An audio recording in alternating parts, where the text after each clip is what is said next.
Hello, everybody. Scott Golden here with the Golden Opportunities Coaching YouTube channel, and we're going to talk today about manipulation.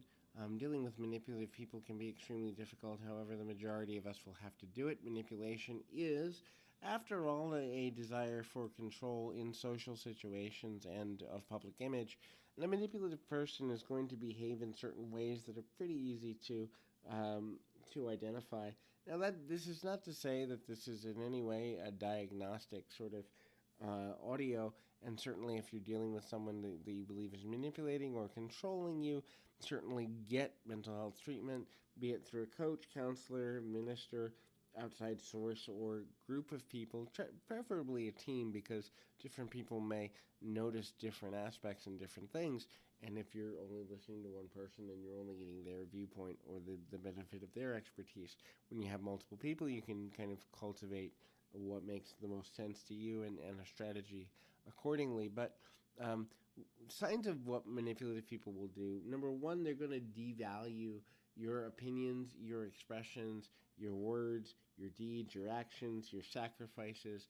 Basically, you're going to be seen as below them at all times. This is because a manipulative person wants to be in control of a situation, and if they're in control, either as being the victim, which we'll get to in a little bit, or the hero in a situation, they have manipulated the narrative of a situation in such a way where they control how people see them and how they see others.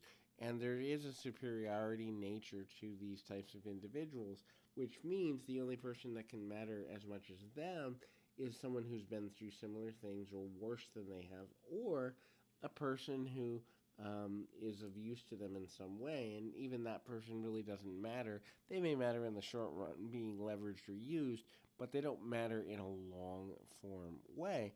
The next is these individuals will use guilt.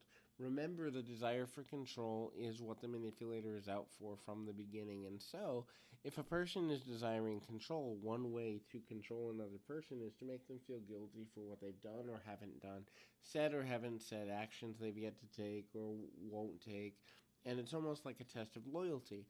When a person realizes what your guilt trip is, the thing that trips you into feeling guilty, they can go back to that continually on a consistent basis, so that they can have control of a situation. If I know that you feel badly when I say that you don't care about me, that's a phrase I'm going to weave into conversation several times, because every time I say that, it's kind of like scraping nails on a chalkboard. You're uncomfortable and you're going to modify your behavior as a result. These individuals will not take responsibility for anything they haven't done, and they'll always have a reason why the need to take responsibility doesn't or no longer or never did apply to them. The passing of the buck and the refusal to take responsibility is indicative of a person who, at the end of the day, really doesn't care one way or the other how their actions affect other people, and that is because they see themselves as a victim almost every time in every situation. The spinning of victimhood can allow them to gain both energy, sympathy, emotion, sometimes money, power, sexual favor, gratification, somebody doing work for them they don't want to do. But there's a way to use being a victim in almost every possible fashion, and this is because at the end of the day, the manipulator usually wants to manipulate to make their life as easy as possible.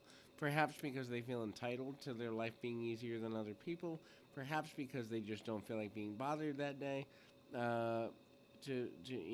Perhaps because they don't necessarily feel like they should have to, or they feel above or superior to others, but the manipulative person is trying to make their life easy, and they don't really necessarily care about other people and how they affect them. They will gossip about other people to gain leverage. So, if a person has gossiped about others to you, that means the likelihood that they will gossip about you is higher than average. This is because the use of gossip and claiming of knowledge had can be a point of leverage when trying to gain favor or influence over other people. If I speak ill about this person and you don't like this person, you think I like you because I've taken into account what, protecting you from this person, but in reality, I'm learning what your weaknesses weakness is, what you will gossip about, and then if I find something out about you, I can use that with other people. So it just kind of passes on and on and on again. The next is these people like to start fights. They like to start disagreements. When they learn how to pit people against each other, it's a great way to manipulate situations. If I know that two people don't like each other, I can manipulate them to see which one of them is going to take my side. I can also use that as a test of loyalty, as a test of honesty, integrity, and all sorts of other things. But also, I can use people's dislike for each other to just kind of create entertainment for myself if that's my motive. So there's a bunch of reasons why manipulation is negative. If you're dealing with a negative person or a manipulative person, you also have to remember that it can take several months, if not years, to kind of detox yourself from dealing with such an individual. I encourage you to get the help in doing that is necessary so that you can be healthy and well in every way. And I encourage you to do that as quickly and efficiently as possible.